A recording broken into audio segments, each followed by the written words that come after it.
수진아, 우리 이러면 안 돼. 알아요, 알지만. 저는 시아버지의 손을 잡았습니다. 굵고 따뜻한 손이었어요. 그분은 손을 빼려 했지만 저는 놓지 않았습니다. 아버님도 외로우시잖아요.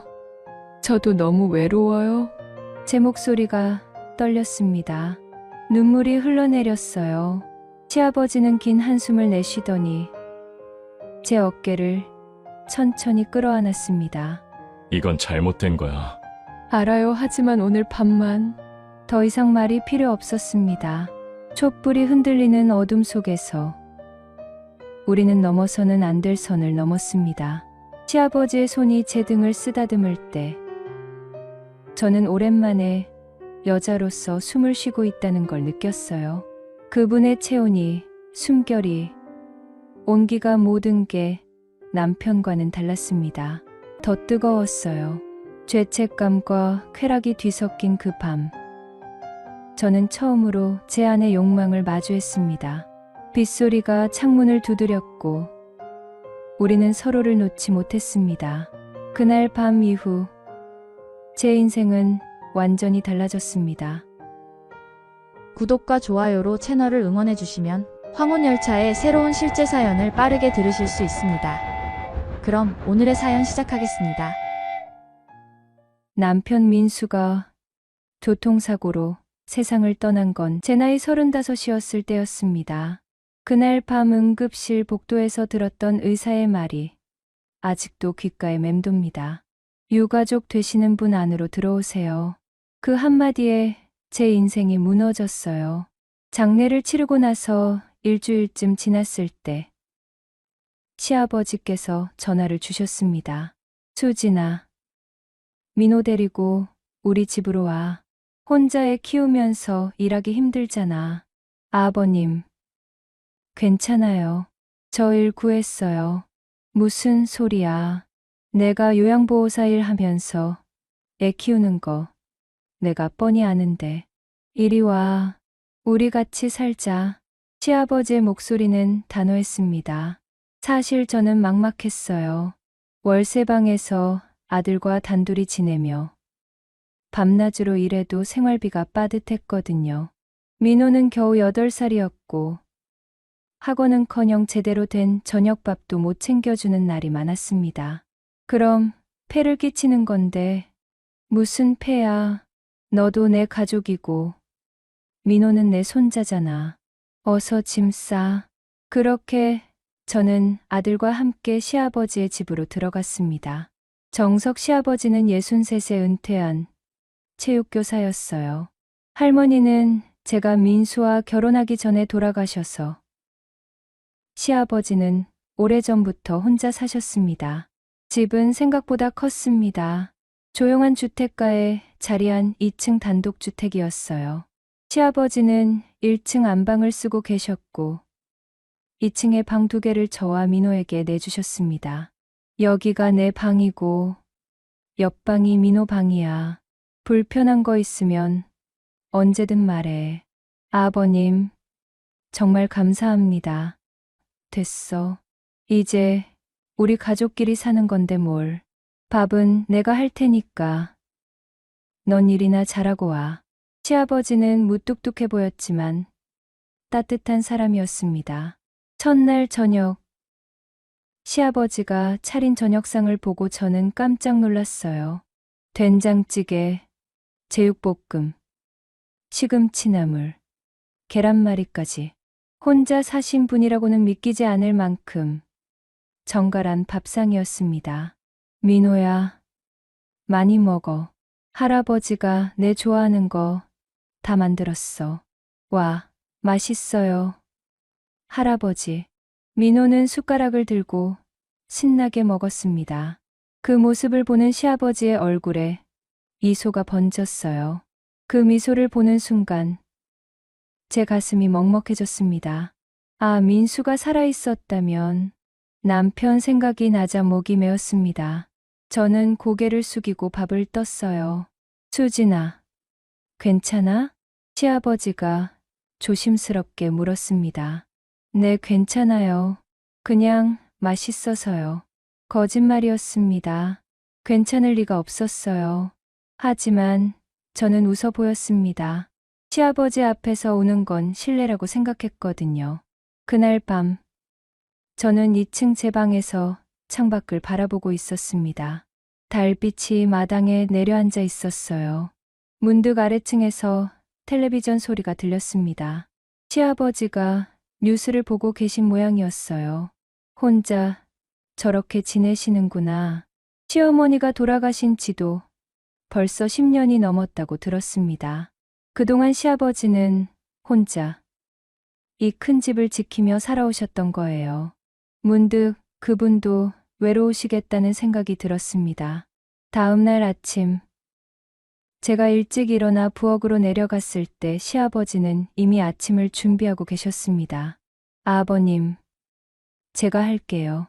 아니야, 됐어. 넌 일 가야 하잖아. 어서 씻고 와서 먹어. 그래도 내가 하는 게 편해. 너무 신경 쓰지 마. 시아버지는 웃으며 국을 떴습니다. 그 손길이 익숙하고 능숙했어요. 순간 제 가슴 한쪽이 따뜻해졌습니다. 아침을 먹고 출근 준비를 하는데 민호가 제 손을 잡았습니다. 엄마, 나 할아버지랑 있을 거야. 걱정하지 마. 그래, 착하지. 할아버지 말씀 잘 들어야 해. 응.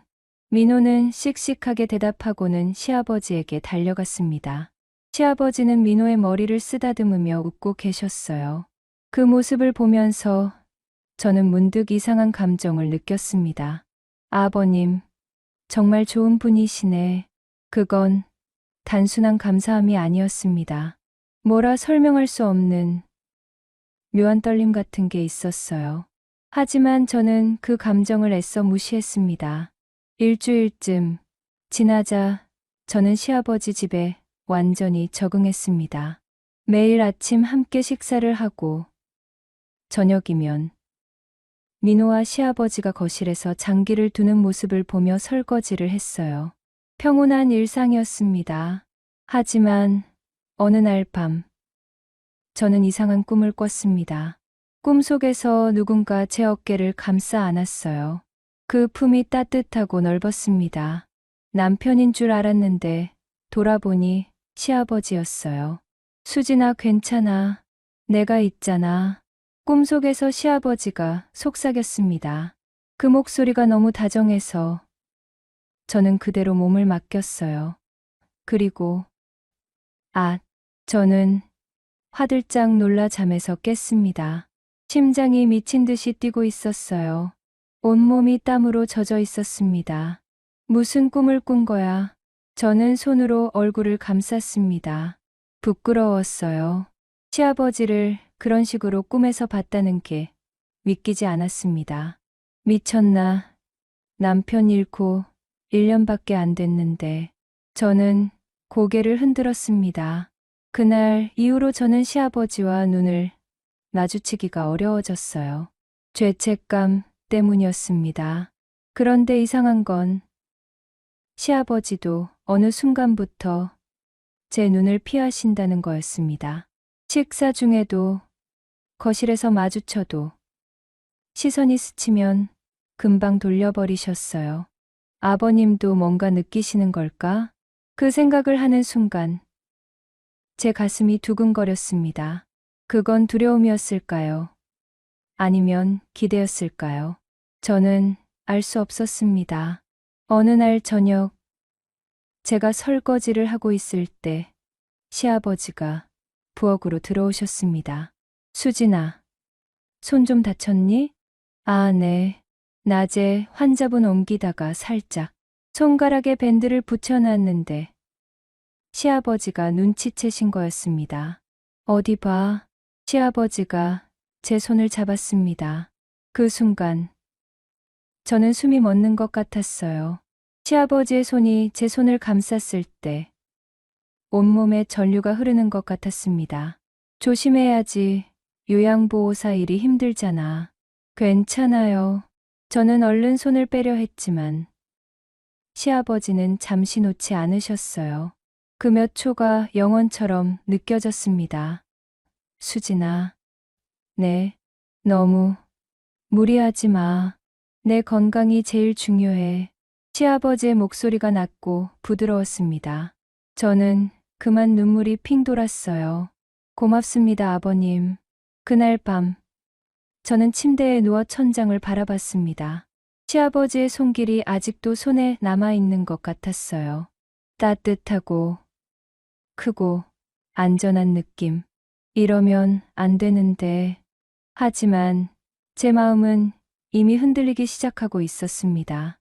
한 달쯤 지났을 때, 저는 시아버지와의 대화가 점점 길어지고 있다는 걸 깨달았습니다.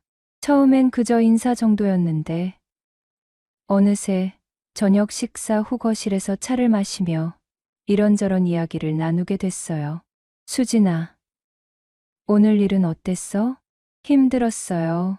환자분이 거동이 불편하셔서 계속 구축해 드리느라 허리가 아파요. 그럼 안 되는데 파스 붙여야지. 시아버지는 일어나서 서랍에서 파스를 꺼내 오셨습니다. 여기, 이거 붙여. 효과 좋아. 아, 감사합니다. 제가 파스를 받아들자 시아버지가 말씀하셨어요. 내가 붙여줄까? 혼자는 힘들잖아. 아니에요. 괜찮아요. 저는 깜짝 놀라 손을 저었습니다. 시아버지가 제 등에 손을 댄다는 상상만으로도 가슴이 두근거렸거든요. 그래, 그럼 내가 알아서 해. 시아버지는 아쉬운 듯 웃으셨습니다. 그 미소를 보는 순간 저는 이상한 기분이 들었어요. 혹시 시아버지도 저를? 아니야. 그럴 리 없어. 저는 고개를 저었습니다. 하지만 마음 한구석에선 기대 같은 게 피어오르고 있었어요. 다음 날 저녁, 시아버지가 저녁상을 차리며 말씀하셨습니다. 수진아, 오늘 삼겹살 구워 먹을까? 와, 좋아요. 민호가 환호성을 질렀습니다. 시아버지는 웃으며 고기를 꺼내셨어요. 저는 상추와 쌈장을 준비했습니다. 민호야, 할아버지가 구워줄 테니까 많이 먹어. 네. 시아버지는 능숙하게 고기를 구우셨습니다. 연기가 피어오르고 고기 굽는 냄새가 집 안가득 퍼졌어요. 저는 상추에 고기를 싸서 민호에게 먹였습니다. 수진아, 너도 먹어. 시아버지가 제 앞에 상추쌈을 내밀었습니다.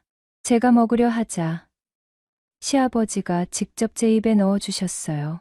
아, 맛있죠? 네, 맛있어요. 제 얼굴이 화끈 달아올랐습니다. 시아버지의 손가락이 제 입술을 스칠 때 온몸에 전율이 흘렀어요.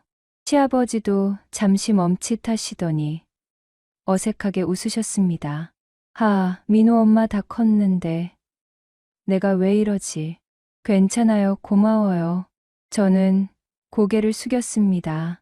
심장이 너무 빨리 뛰어서 숨쉬기가 힘들었어요. 식사가 끝나고 민호가 방으로 올라간 후 저와 시아버지는 거실에서 차를 마셨습니다. 텔레비전은 켜져 있었지만 우리는 화면을 보는 게 아니었어요. 서로를 의식하고 있었습니다. 수진아, 시아버지가 먼저 입을 열었습니다. 네, 요즘 자주 우는 것 같던데 혹시 힘든 일 있어? 순간 제 눈시울이 뜨거워졌습니다. 사실 저는 밤마다 울고 있었어요. 민호가 잠든 후 이불을 뒤집어 쓰고 소리 없이 울었습니다. 남편이 그립고 외롭고 미래가 막막해서요. 아니에요. 괜찮아요. 거짓말하지 마. 내 방에서 울음소리 들려. 나도 잠 못 자. 시아버지의 목소리가 낮게 가라앉았습니다. 죄송해요. 소리를 줄일게요. 그게 아니야. 수진아, 너 혼자 다 참지 마. 힘들면 나한테 얘기해. 시아버지가 제 손을 잡았습니다. 따뜻하고 큰 손이었어요. 저는 그만 눈물이 터지고 말았습니다. 아버님, 저 너무 힘들어요. 민수가 너무 보고 싶어요. 나도 알아. 우리 민수 나도 매일 생각해. 시아버지의 목소리도 떨렸습니다. 그분도 아들을 잃은 아버지였어요. 우리는 같은 슬픔을 나누고 있었습니다. 수진아, 울지 마. 내가 있잖아. 너랑 민우, 내가 지켜줄게. 시아버지가 제 어깨를 감싸 안았습니다. 저는 그분의 품에 얼굴을 묻고 한참을 울었어요. 그 품이 너무 따뜻했습니다. 남편의 품과는 다른 더 크고 단단한 느낌이었어요. 그날 밤 이후로 저와 시아버지의 관계는 미묘하게 변했습니다. 아침에 마주치면 눈빛이 조금 더 오래 머물렀고, 저녁 식사 때 손이 스치면 서로 깜짝 놀라며 피했어요. 어느 주말, 민호가 친구 집에 놀러 간 날이었습니다.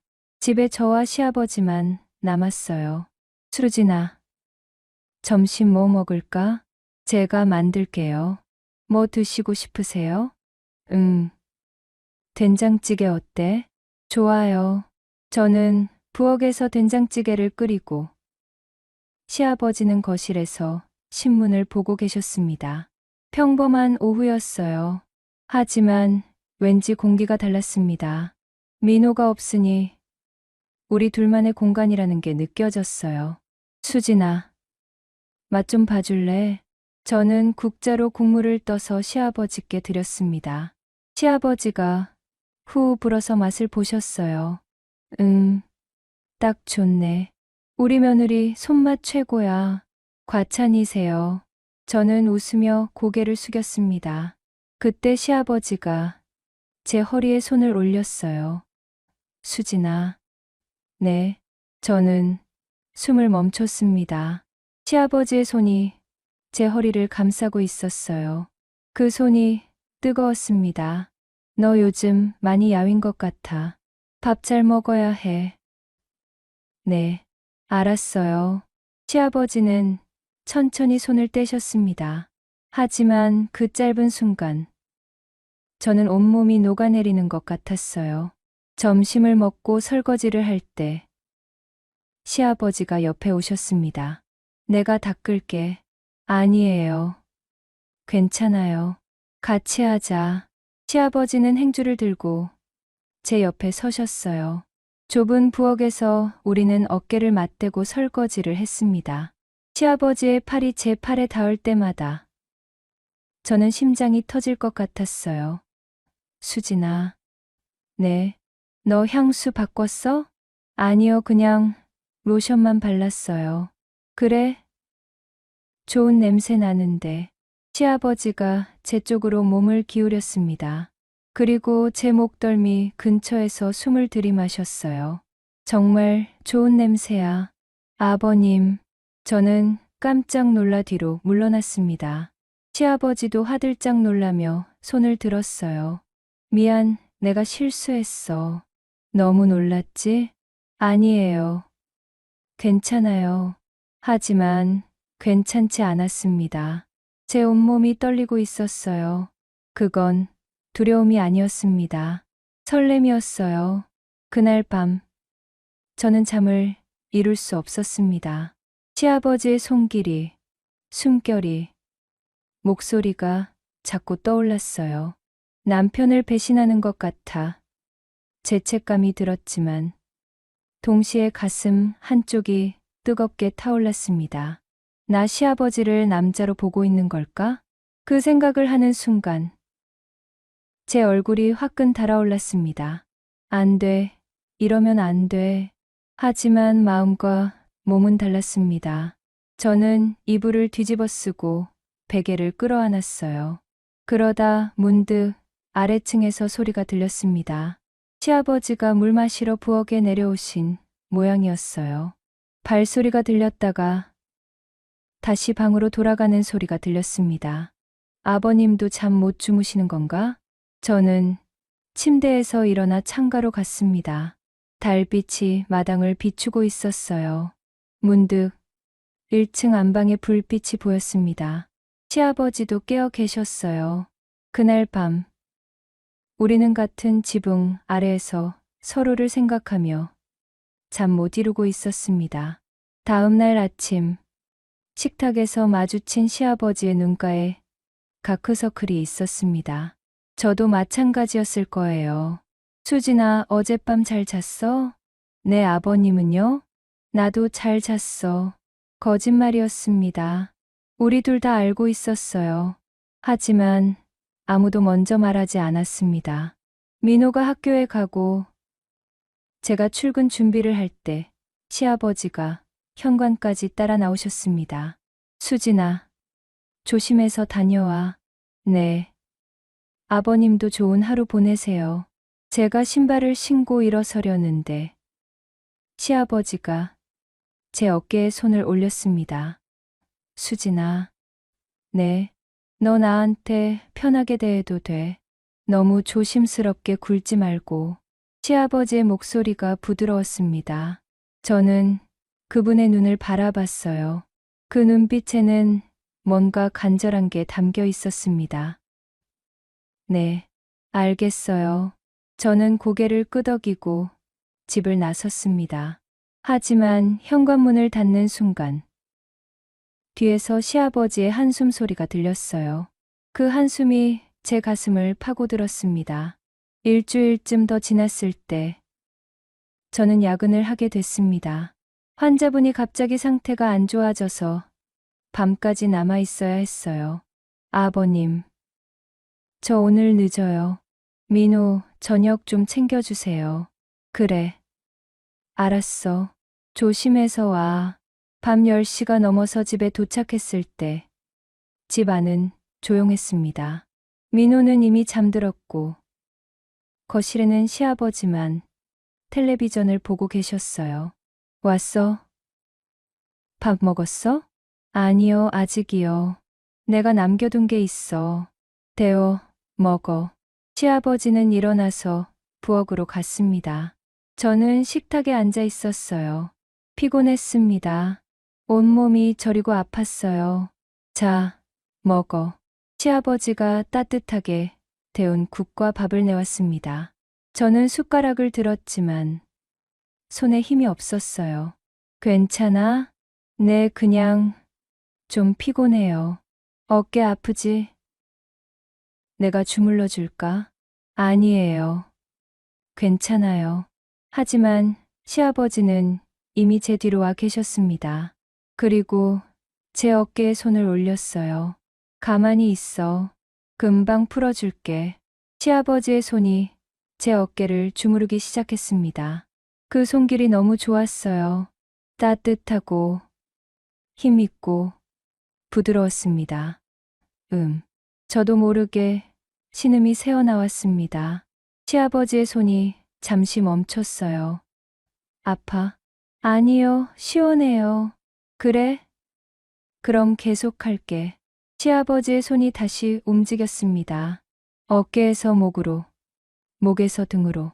그 손길이 점점 내려올 때마다 제 숨이 가빠졌어요. 수진아, 너 진짜 많이 뭉쳤네. 일이 힘들어서요. 너무 무리하지 마. 건강이 제일 중요해. 시아버지의 목소리가 제 귓가에서 속삭였습니다. 그 순간 저는 온몸에 전율이 흘렀어요. 아버님. 응, 고마워요. 이렇게 챙겨주셔서. 뭘 당연한 거지. 시아버지의 손이 멈췄습니다. 저는 천천히 고개를 돌려 뒤를 봤어요. 시아버지와 눈이 마주쳤습니다. 그 눈빛에는 뭔가가 있었습니다. 욕망 같은 것. 저도 똑같은 눈빛을 하고 있다는 걸 알았어요. 수진아, 시아버지가 제 이름을 불렀습니다. 그 목소리가 낮고 떨렸어요. 네, 나 너한테 미안해. 왜요? 나 요즘 자꾸 너를 이상하게 보게 돼. 며느리로 보는 게 아니라 시아버지의 고백에 제 심장이 멎는 것 같았습니다. 저도요. 저도 모르게 대답이 튀어나왔습니다. 저도 아버님을 시아버지가 아니라 남자로 보고 있어요. 그 순간 공기가 멈췄습니다. 시아버지와 저는 서로를 바라봤습니다. 그리고 우리는 알았어요. 이건 더 이상 돌이킬 수 없다는 걸. 하지만 그날 밤 우리는 거기서 멈췄습니다. 시아버지가 먼저 손을 떼고 물러섰어요. 미안해. 오늘은 일찍 자자. 피곤하잖아. 네. 저는 고개를 끄덕였습니다. 하지만 제 온몸은 떨리고 있었어요. 그날 밤 저는 2층 제 방에서 이불을 뒤집어 쓰고 누워 있었습니다. 아래층에서 시아버지의 발소리가 들렸어요. 방문 닫는 소리가 들렸습니다. 그리고 고요함. 하지만 그 고요함 속에는 서로를 향한 욕망이 소용돌이치고 있었습니다. 폭풍 전야였습니다. 그날은 장마철이었습니다. 아침부터 비가 억수같이 쏟아졌어요. 하늘이 무너지는 것 같았습니다. 수진아, 오늘 우산 챙겨가. 네, 감사합니다. 시아버지는 현관에서 큰 우산을 건네주셨어요. 손이 스칠 때 우리는 잠시 눈을 마주쳤습니다. 그리고 재빨리 시선을 돌렸어요. 지난번 그 고백 이후로 우리는 서로를 더 피하게 됐습니다. 말수가 줄었고 눈을 마주치는 시간도 짧아졌어요. 하지만 오히려 그럴수록 긴장감은 더 커졌습니다. 그날 저녁 제가 일을 마치고 집에 돌아왔을 때 비는 더 세차게 내리고 있었습니다. 번개가 치고 천둥이 울렸어요. 엄마, 무서워. 민호가 제 품에 안겼습니다. 저는 아들을 달래며 안았어요. 괜찮아. 민호야, 엄마가 있잖아. 할아버지도 무섭대요. 할아버지는 어디 계셔? 방에서 책 보고 계세요. 민호를 재운 후 저는 거실로 내려왔습니다. 밤 9시쯤이었어요. 시아버지는 소파에 앉아 책을 보고 계셨습니다. 민호 잤어? 네. 겨우 재웠어요. 비가 많이 오네. 오늘 밤 큰일이겠어. 시아버지는 창밖을 바라보며 말씀하셨습니다. 번개가 번쩍이고 천둥 소리가 집을 흔들었어요. 그때였습니다. 탁. 갑자기 모든 불이 꺼졌습니다. 정전이었어요. 어머. 저는 깜짝 놀라 자리에서 일어났습니다. 칠흑 같은 어둠이었어요. 아무것도 보이지 않았습니다. 수진아, 가만히 있어. 내가 촛불 가져올게. 시아버지의 목소리가 들렸습니다. 잠시 후 희미한 불빛이 켜졌어요. 시아버지가 촛불을 들고 오셨습니다. 여기 하나 더 있어. 내 방에 갖다 놔. 네, 감사합니다. 저는 촛불을 받아들었습니다. 하지만 2층으로 올라가는 게 무서웠어요. 어둠 속에서 혼자 있기가 싫었습니다. 아버님, 왜? 무서워요. 혼자 있기가. 솔직한 말이었습니다. 어렸을 때부터 저는 어둠을 무서워했어요. 특히 천둥 번개가 칠 때는 더욱 그랬습니다. 그럼 여기 있을래? 거실에서 같이 있자. 네. 저는 소파에 앉았습니다. 시아버지는 제 옆에 앉으셨어요. 촛불 하나가 우리 사이를 비추고 있었습니다. 겁이 많네. 우리 며느리. 어렸을 때부터 그랬어요. 부끄럽죠?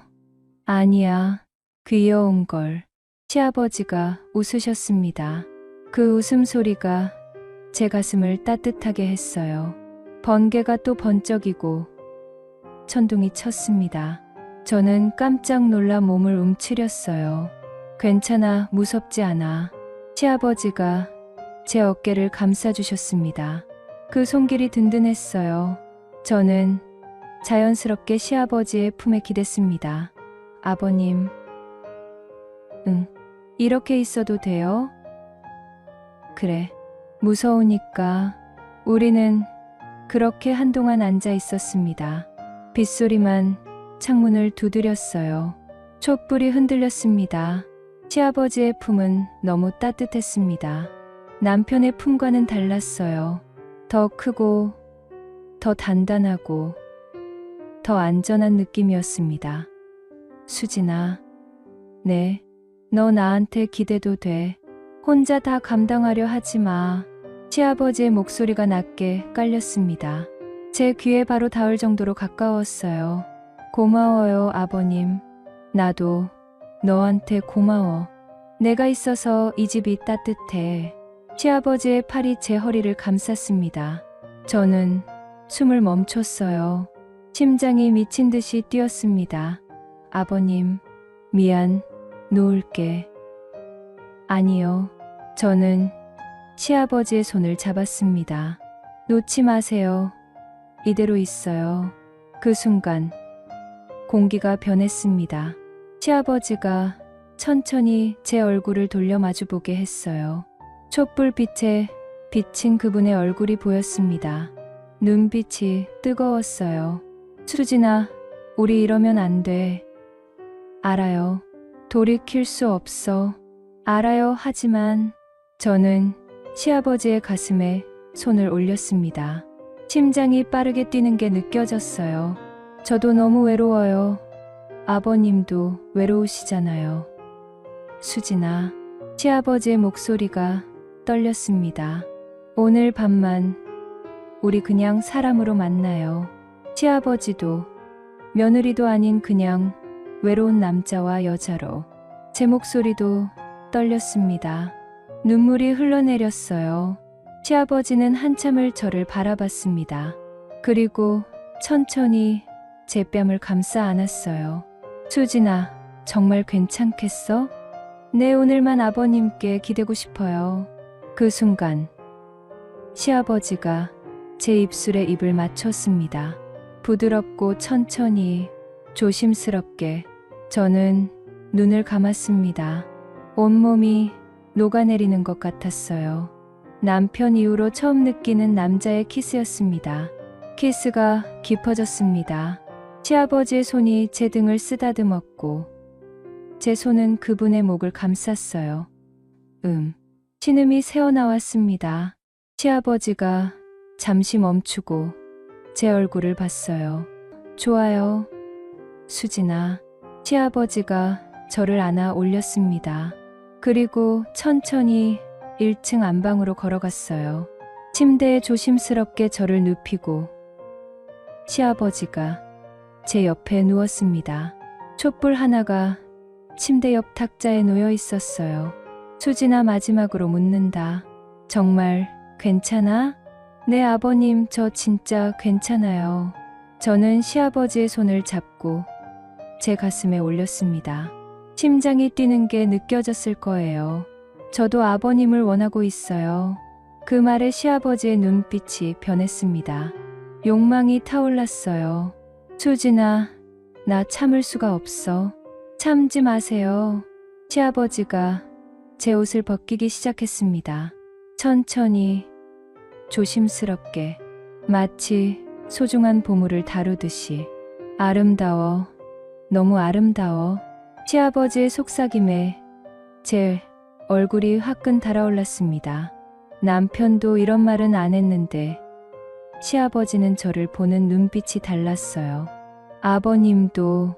저도 시아버지의 옷을 벗겼습니다. 체육교사 출신답게 단단한 몸이었어요. 나이가 있으시지만 여전히 탄탄했습니다. 수진아. 네, 내가 민수보다 나을까?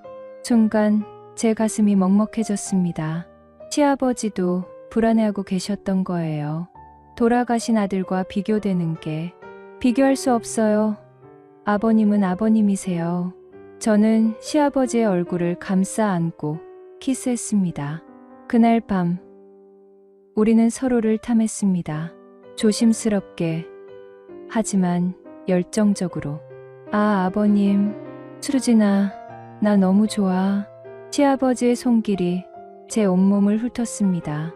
그 손길이 너무 뜨거웠어요. 저는 몸을 떨며 시아버지를 받아들였습니다. 빗소리가 창문을 두드리고 천둥이 쳤습니다.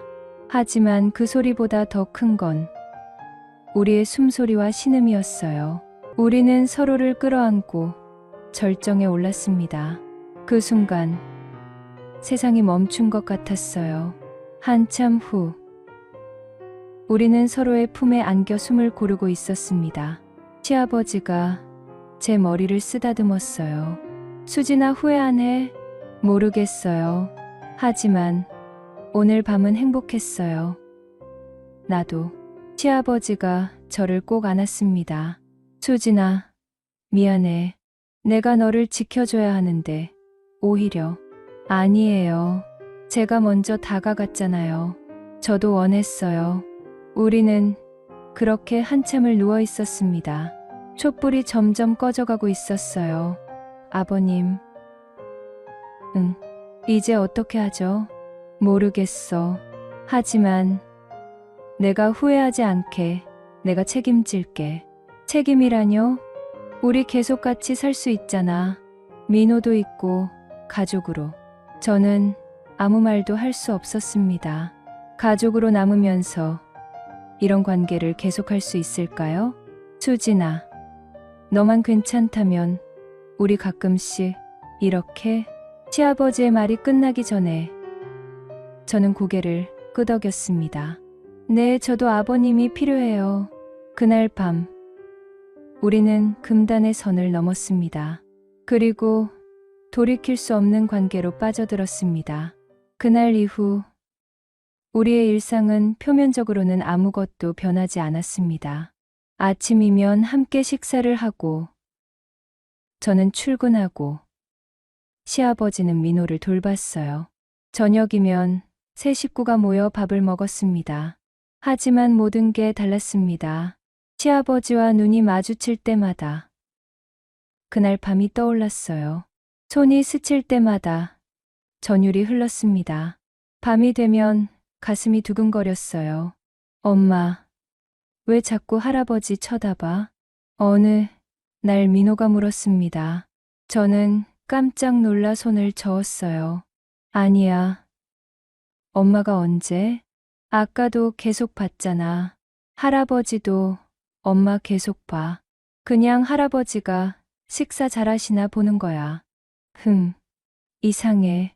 민호는 고개를 갸웃거렸습니다. 저는 시아버지와 눈을 마주쳤어요. 시아버지도 당황한 표정이었습니다. 조심해야 해, 민호가 눈치챌 수도 있어. 하지만 조심한다고 되는 게 아니었습니다. 끌리는 건 어쩔 수 없었으니까요. 일주일 후 민호가 또 친구 집에 놀러 가는 날이었습니다. 엄마, 나 오늘 친구 집에서 자고 올게. 자고 와? 응. 친구 엄마가 괜찮대. 내일 아침에 데려다 주신대. 그래, 조심해서 다녀와. 민호를 보내고 집에는 저와 시아버지만 남았습니다. 공기가 무거웠어요. 수진아, 저녁 뭐 먹을까? 제가 만들게요. 저는 부엌으로 갔습니다. 하지만 요리에 집중이 안 됐어요. 시아버지가 거실에 계신다는 것만으로도 심장이 빨리 뛰었습니다. 저녁 식사는 조용했습니다. 우리는 거의 말이 없었어요. 하지만 시선은 계속 부딪혔습니다. 수진아. 네. 오늘 밤 민호 없잖아. 시아버지의 목소리가 낮게 깔렸습니다. 저는 숨을 멈췄어요. 네. 내 방으로 올래? 그 물음에 제 얼굴이 화끈 달아올랐습니다. 네. 대답과 동시에 시아버지가 일어나 제 손을 잡았습니다. 그리고 바로 안방으로 이끌었어요. 문이 닫히자마자 시아버지가 저를 끌어안았습니다. 보고 싶었어, 일주일 내내. 저도요, 아버님. 우리는 서로의 옷을 벗기며 침대로 쓰러졌습니다. 첫날 밤처럼 조심스럽지 않았어요. 더 격렬하고 더 열정적이었습니다. 수진아, 너 없으면 못 살겠어. 아버님, 저도요. 그날 밤, 우리는 새벽까지 서로를 탐했습니다. 2번, 3번 횟수를 셀 수 없었습니다. 아버님, 정말 대단하세요. 너도 정말 아름다워. 내가 이렇게 행복할 줄 몰랐어. 시아버지는 저를 안고 속삭였습니다. 그 품에서 저는 완전히 녹아내렸어요. 다음 날 아침, 민호가 돌아왔습니다. 엄마, 나 왔어. 그래. 잘 놀았어? 응. 재밌었어. 민호는 신나게 이야기를 쏟아냈습니다. 저는 웃으며 들어줬어요. 하지만 마음 한쪽은 무거웠습니다. 이러면 안 되는데 민호한테 들키면 죄책감이 밀려왔습니다. 하지만 시아버지를 볼 때마다 그 죄책감은 욕망에 묻혀버렸어요. 한 달쯤 그렇게 지냈을 때였습니다. 시아버지의 여동생, 연희 고모가 집에 찾아왔어요. 오빠, 오랜만이야. 연희야. 갑자기 웬일이야? 그냥 오빠 얼굴 보고 싶어서. 수르진이도 있고, 연희 고모는 예순이었지만 또렷하고 날카로운 분이었습니다. 제가 처음 시집 왔을 때도 저를 매우 꼼꼼히 살폈던 기억이 났어요. 고모님, 안녕하세요. 어머, 수진이, 오랜만이네. 그동안 고생 많았지? 아니에요. 아버님이 잘 챙겨주세요. 그래. 오빠가? 연희 고모가 시아버지를 쳐다봤습니다. 뭔가 의미심장한 눈빛이었어요. 저녁을 함께 먹으며 연희 고모는 이런저런 이야기를 했습니다. 그러다 문득 저와 시아버지를 번갈아 보더니 말했어요.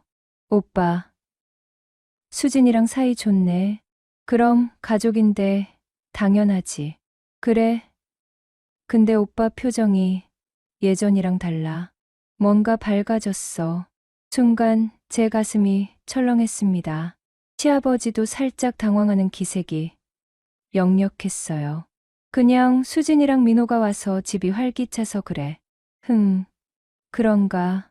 연희 고모는 날카로운 눈으로 우리를 관찰했습니다. 저는 애써 자연스럽게 행동하려 했어요. 식사 후, 연희 고모가 부엌에서 저를 도와주며 말했습니다. 수진아, 너 혹시 오빠한테, 네? 뭐가요? 아니야, 내가 착각한 건가. 그냥 너희 둘이 보는 눈빛이 좀 이상해서.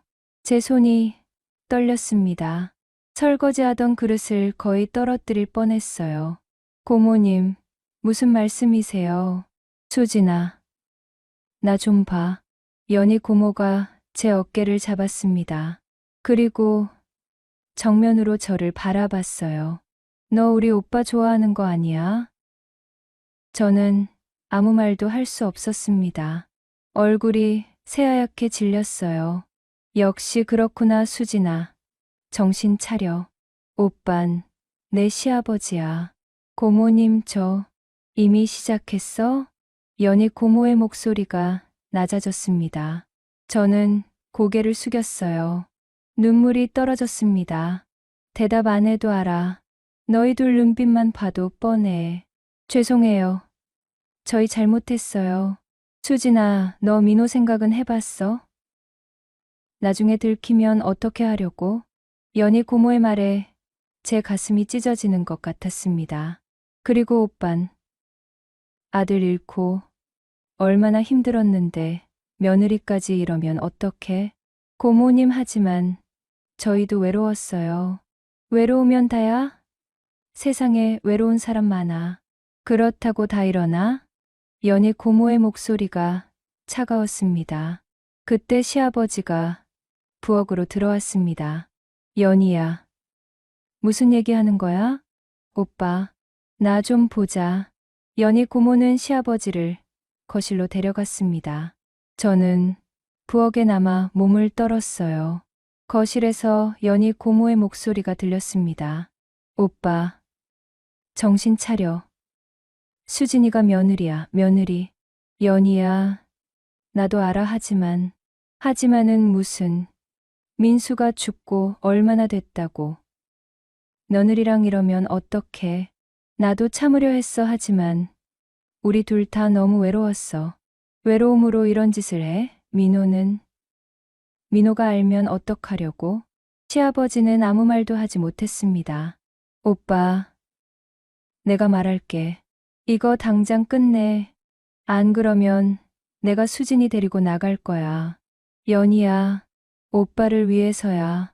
나중에 이거 더 커지면 어떡하려고? 동네에 소문나면? 연희 고모의 말에 시아버지는 침묵했습니다. 저는 부엌에서 눈물을 흘렸습니다. 연희 고모 말이 맞았어요. 우리는 잘못하고 있었습니다. 그날 밤, 연희 고모는 집에서 자고 갔습니다. 저는 2층 제 방에서 잠을 이룰 수 없었어요. 다음 날 아침, 연희 고모가 떠나기 전에 저를 불렀습니다.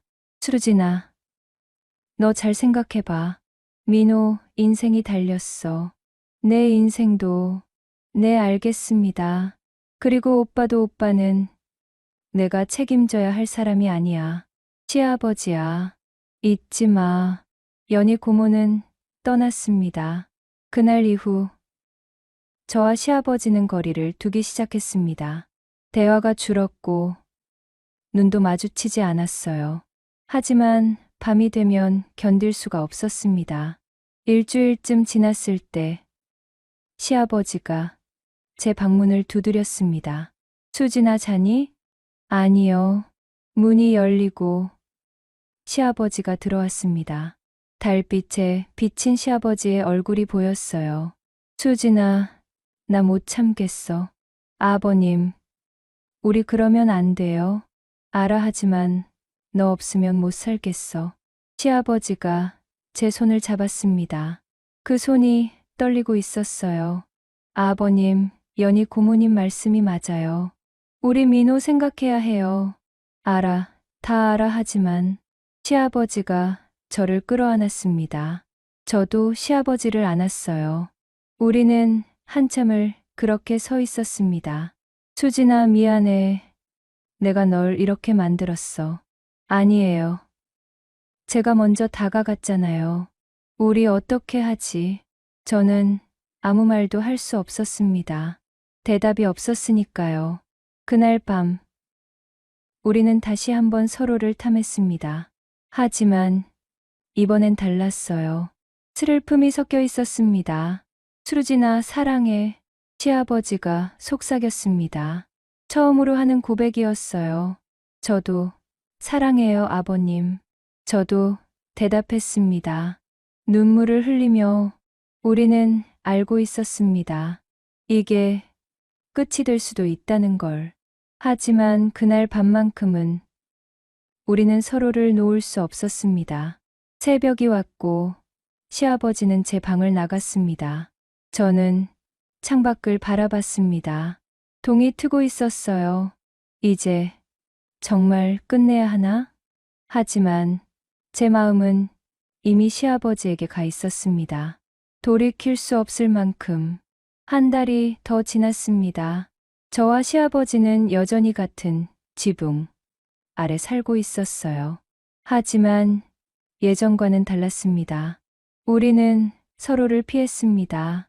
대화는 최소한으로 줄었고 눈도 거의 마주치지 않았어요. 민호 앞에서만 겨우 웃어 보였습니다. 엄마, 요즘 할아버지랑 왜 안 친해? 어느 날 민호가 물었습니다. 무슨 소리야? 친하지? 아니야. 예전엔 같이 웃고 그랬는데 요즘은 안 그래. 민호는 눈치가 빨랐습니다. 저는 어색하게 웃으며 말했어요. 엄마가 요즘 일이 바빠서 그래. 할아버지한테 신경을 못 써서. 그럼 할아버지한테 잘해줘. 할아버지, 요즘 슬퍼 보여. 민호의 말에 제 가슴이 아팠습니다. 그날 밤, 저는 1층으로 내려갔습니다. 시아버지는 거실, 소파에 앉아 멍하니 텔레비전을 보고 계셨어요. 아버님, 왜 앉아? 민호가 아버님이 슬퍼 보인대요. 시아버지는 쓸쓸하게 웃었습니다. 그 녀석 눈치가 빠르네. 아버님, 우리 이러면 안 되는 거 알잖아요. 알아. 나도 알아. 시아버지가 한숨을 쉬었습니다. 수진아, 나 너 때문에 미치겠어. 보고 싶은데 못 보고, 안고 싶은데 못 안고. 저도요 하지만 우리 민호 생각해야죠. 그래, 민호. 우리는 한참을 침묵했습니다. 수진아. 네. 우리 차라리 헤어지는 게 나을까? 그 말에 제 심장이 멎는 것 같았습니다. 너 민호 데리고 나가는 거야. 다른 데 가서 새로 시작해. 아버님, 그게 무슨. 이러고 있으면 우리 둘 다 미쳐. 차라리 떨어져 있는 게 나아. 시아버지의 목소리가 떨렸습니다. 저는 눈물이 났습니다. 싫어요. 저 떠나기 싫어요. 수진아. 아버님. 저 아버님 없으면 못 살아요. 저는 시아버지에게 달려가 안겼습니다. 시아버지도 저를 꽉 안았어요.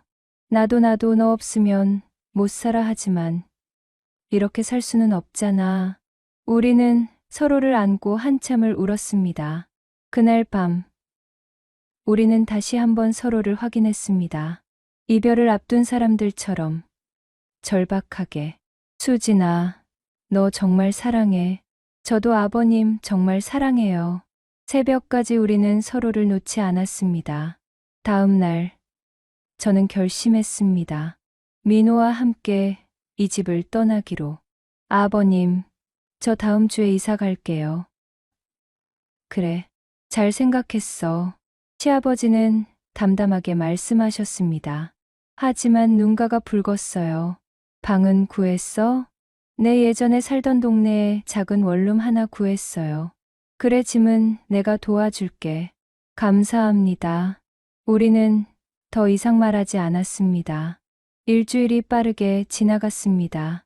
이사 날이 다가왔어요. 민호는 슬퍼했습니다. 엄마, 왜 가야 해? 여기 좋은데. 엄마가 회사 옮겨서 여기서 출퇴근하기 힘들어. 할아버지도 같이 가? 아니야, 할아버지는 여기 계셔야지. 싫어. 할아버지랑 떨어지기 싫어. 민호가 울었습니다. 저도 울고 싶었어요. 이사 당일 시아버지는 짐을 차에 실어주셨습니다. 많지 않은 짐이었어요. 저희가 가져온 게 별로 없었으니까요. 다 실었어. 네, 감사합니다. 민호는 시아버지를 꽉 안았습니다. 할아버지 보고 싶을 거야. 할아버지도 민호 많이 보고 싶을 거야. 자주 전화해. 응. 민호를 차에 태우고 저는 마지막으로 시아버지를 바라봤습니다.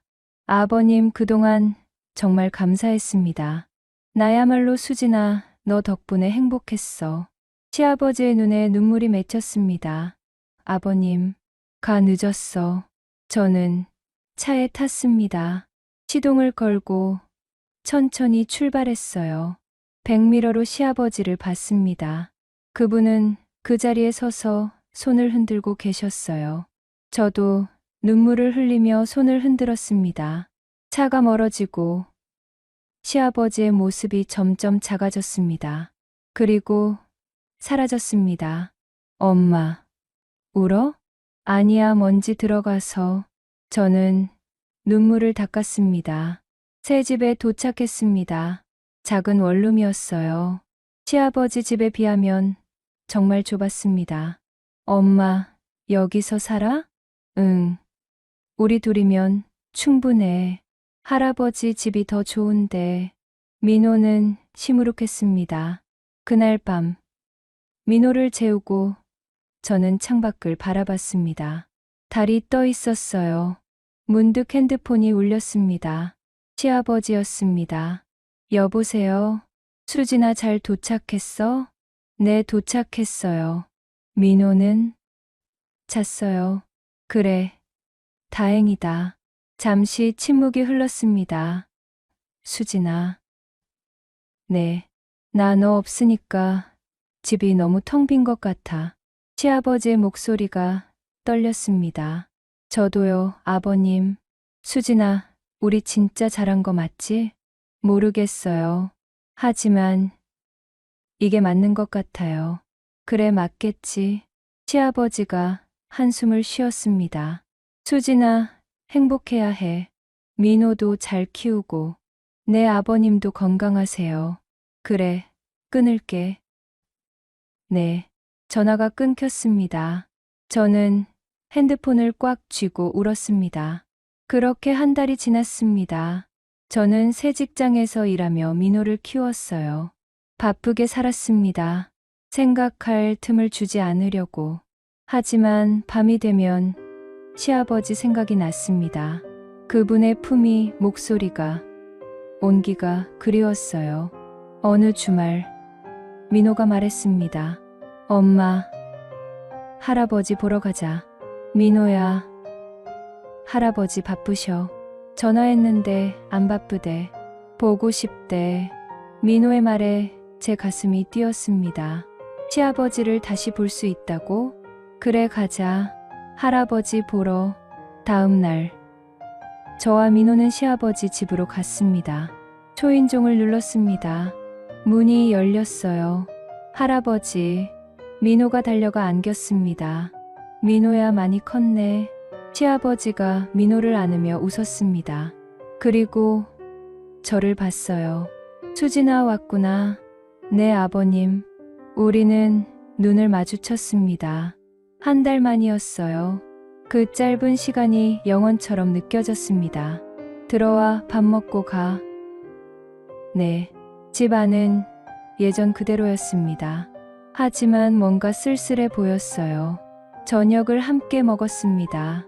민호는 신나게 학교 이야기를 했어요. 시아버지는 웃으며 들어주셨습니다. 식사 후 민호가 2층 예전 자기 방에서 놀고 있을 때 저와 시아버지는 거실에 남았습니다. 수진아, 잘 지냈어? 네, 아버님은요? 나도 뭐 그럭저럭. 시아버지는 쓸쓸하게 웃었습니다. 수진아, 너 보고 싶었어. 저도요, 아버님. 우리는 서로를 바라봤습니다. 수진아, 우리 다시 시작할 수 없을까? 순간 제 심장이 뛰었습니다. 아버님, 그건 알아, 안 된다는 거. 하지만 시아버지가 제 손을 잡았습니다. 수진아, 나 너 없으면 못 살겠어. 사랑이라면 죄가 아닐 수도 있잖아. 그 말에 제 눈에 눈물이 맺혔습니다. 아버님, 다시 와. 너랑 민호, 우리 다시 가족으로 살자. 그리고 우리 조심스럽게 서로 사랑하면서. 저는 한참을 고민했습니다. 이게 맞는 걸까? 틀린 걸까? 하지만 제 마음은 이미 정해져 있었습니다. 네, 아버님, 돌아올게요. 시아버지가 저를 꽉 안았습니다. 고마워, 수진아, 고마워. 그날 저는 결심했습니다. 세상의 시선이 어떻든, 이게 죄든 아니든 저는 시아버지와 함께 살기로. 사랑한다면 그게 전부가 아닐까요? 한 달 후 저와 민호는 다시 시아버지 집으로 돌아왔습니다. 엄마, 다시 할아버지랑 사는 거야? 응. 우리 여기서 살 거야. 와, 좋아. 민호는 환호했습니다. 시아버지는 현관에서 우리를 맞아주셨어요. 잘 왔어. 이제 진짜 가족이야. 우리. 네, 아버님. 저는 시아버지의 손을 잡았습니다. 그날 밤 민호가 잠든 후 저는 시아버지의 방으로 갔습니다. 수진아, 아버님 사랑해요. 나도 너를 정말 사랑해. 우리는 서로를 안았습니다. 이게 금단의 사랑이라 해도 저는 후회하지 않았습니다. 사랑한다는 것, 그것만으로 충분했으니까요. 그렇게 우리는 다시 시작했습니다.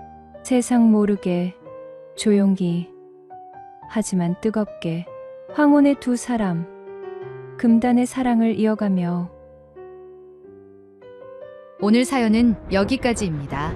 무료 구독과 좋아요를 꾹 눌러주시면 황혼열차의 기가 막힌 다음 사연들을 좀 더 빠르게 들으실 수 있습니다.